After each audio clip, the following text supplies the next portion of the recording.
Can you share your thoughts on the current size of the Federal Reserve balance sheet, which expanded due to quantitative easing, and its implications of creating value out of book entries?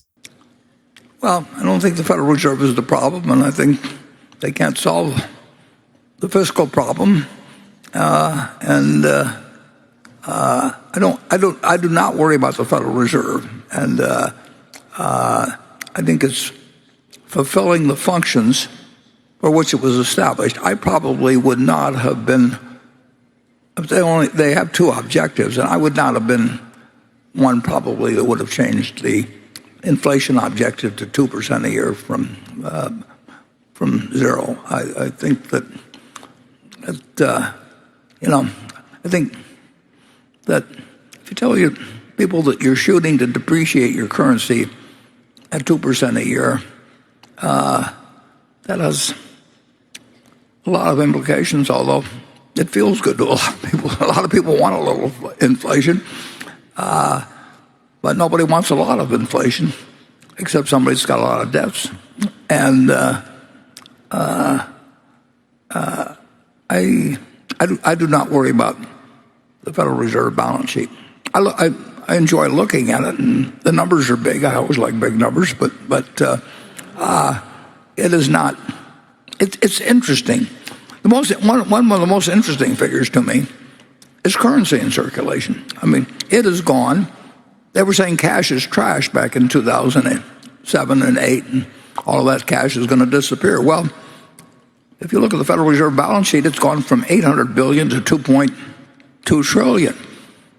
And most of that's in $100 bills, overwhelmingly.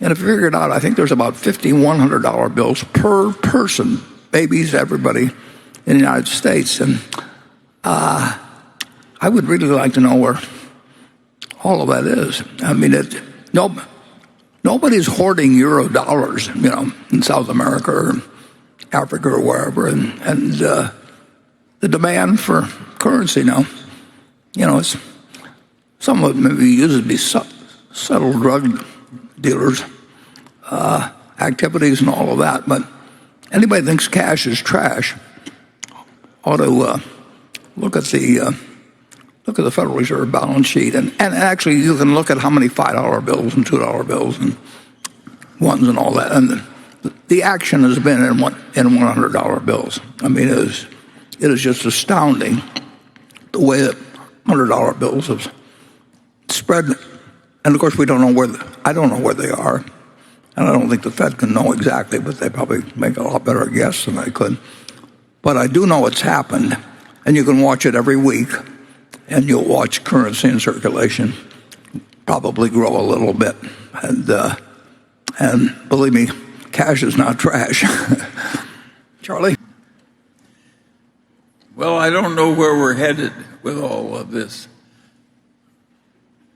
It's been very extreme. I think that you could be pretty extreme in fighting depressions and so forth if you reverted afterwards to a period of some discipline. But if you're some discipline, but if you're going to just keep borrowing, printing money and spending it, I think eventually it causes bad trouble. And you can see it in Latin America. Latin America let its currency get out of control all the time, and of course it lagged the United States in economic achievement greatly. So I think we pay a price if we ever give up our old ways entirely and go into a new world where we just try and print money to make it easier to get through the year. We paid a price in World War II. I mean, everybody, school kids and everybody else, myself included, we bought what were originally called war bonds and defense bonds and savings bonds and all that. But from 1942 to 1944 or 5, you paid out $18.75 and you got $25 back, and every kid saved savings stamps and all that. But when you got all through, you had 120% of GDP in the national debt instead of 30 or 40%.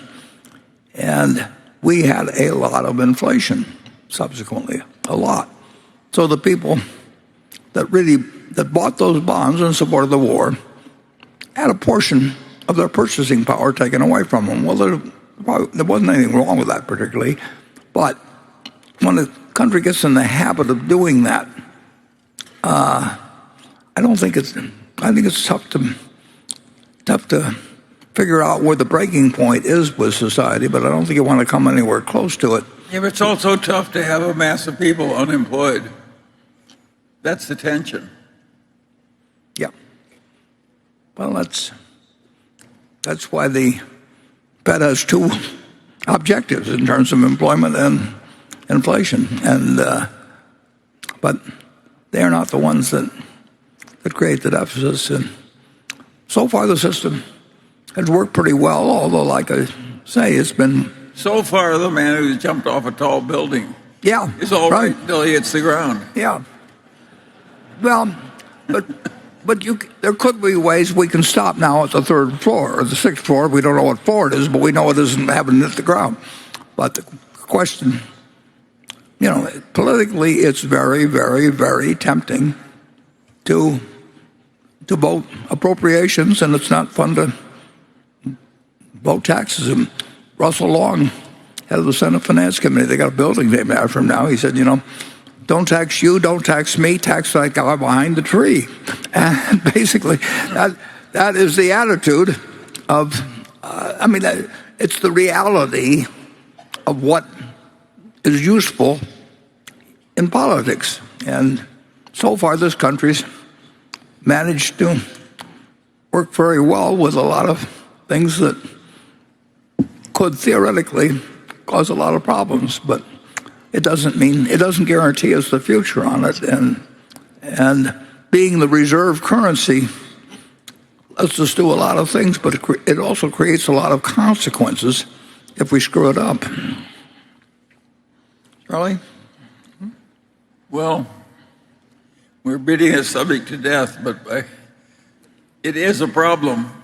I wish we had a solution. According to Buffett, the Federal Reserve is fulfilling the functions for which it was established. However, he does not believe that the Federal Reserve can solve the fiscal problem. While Buffett believes that the Federal Reserve is fulfilling its functions, he would have preferred a 0% inflation objective instead of the current 2%. Despite the large numbers on the Federal Reserve balance sheet, Buffett is not worried about it. He enjoys looking at the balance sheet and finds the numbers fascinating. He finds currency in circulation to be an interesting figure and is curious about where it all is, as most of it is in $100 bills. Despite claims that cash is trash, Buffett does not believe this to be the case and argues that the demand for currency is growing. He warns against borrowing, printing money, and spending it without discipline. He suggests that if the US were to give up its old ways entirely and go into a new world where it just tries to print money, it will cause bad trouble. He cites examples from Latin America where currency got out of control and they lagged behind the US in economic achievement.